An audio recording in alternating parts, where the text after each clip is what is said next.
মানুষ মানুষের জন্যে, জীবন জীবনের জন্যে। আপনার অল্প পরিমাণ দান বাঁচাতে পারে একটি তাজা প্রাণ।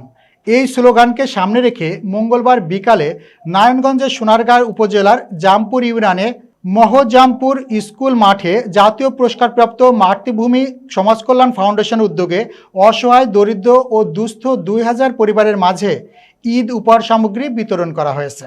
সিনিয়র স্টাফ রিপোর্টার লিটন বিশ্বাস জানান, উপহার সামগ্রীর মধ্যে রয়েছে শাড়ি, লুঙ্গি, চাউল, সেমাই, চিনি ও নুডলস ইত্যাদি।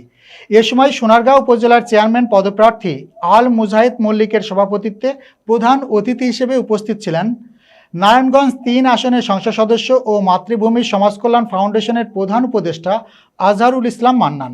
গেস্ট অফ অনার হিসেবে উপস্থিত ছিলেন বিশিষ্ট শিল্পপতি আবদুল্লাহ আল মামুন।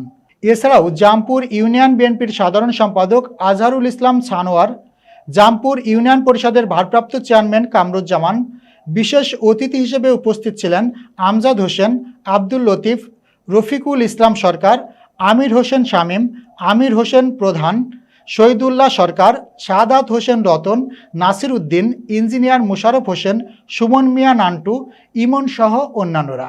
সার্বিক তত্ত্বাবধানে ছিলেন মাতৃভূমি সমাজ প্রতিষ্ঠাতা হাজী মোহাম্মদ আল মামুন ভূঁইয়া এবং শাহ সুলতান।